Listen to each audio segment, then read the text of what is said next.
This is a story about the time my old roommate and I risked our lives for some snacks. Let's go. お前だろボケ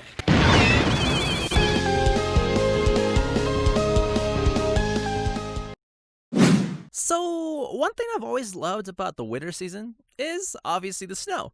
New Mexico doesn't get much of it, and Colorado just gets enough to make me fall in love with it. So, you can imagine that going from hardly ever seeing any snow to seeing snow nearly every day was a bit of a drastic change. But I loved it. And during the winter of 2016, I got to experience some of my first actual winter storms. So, some context. It had been another snowy night in Durango, and I was all about it, as the weather report said it was supposed to ease up and should clear up for a couple days after. During which the girl I was talking to at the time suggested her and I go see a movie with her friends in the morning.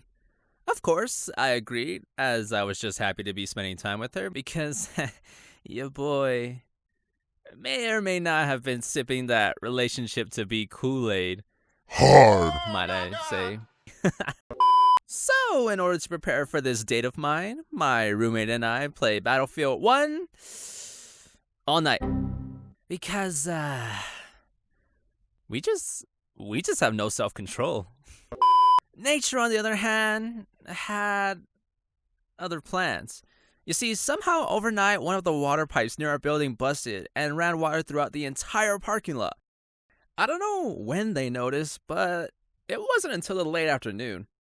I know this because that's when I finally woke up, saw maintenance leaving, saw that I was late, and in my panic state of mind, I may or may not have put myself into a mild frenzy trying to get ready. So no big deal. As I walked to the car, I noticed that the entire bottom half was completely frozen. And when I say frozen, I mean that my poor baby was frozen. It was as if Sub-Zero himself had decided to come up and just screw with everyone's cars for the day.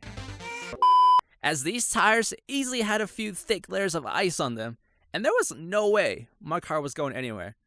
So, in my astonished state, I ran back to my dorm to ask my roommate for his help. During which, I received a text saying that my date was already watching the movie and for me to hurry up. Did I dare open it though? No. Was it the right thing to do? Also no. Obviously, the intelligent individual would have opened it, told her the unfortunate news that an incident had occurred, and suggested they reschedule at a later time. But I ain't that smart. Instead, I felt it necessary to pretend I never saw the text and just focus primarily on freeing my car. Now, dealing with a frozen car is one thing. Two college guys who aren't the brightest dealing with a frozen car is a whole other thing in itself.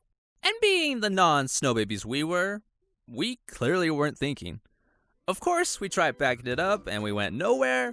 We tried kicking it in and hoping by some miracle it would break off. We tried using plastic sleds to chip away at it, only for it to break, both of them.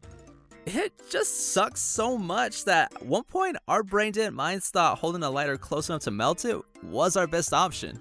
Idiots! That didn't work either, by the way. Naturally, most people would have given up and called it a day, but we were too invested. We were committed to freeing this car and making somewhat of a date possible. That was until we looked at the clock and had seen 2.5 hours had passed by for this icy shenanigan. I had missed out on the movie, and I had missed out on a date.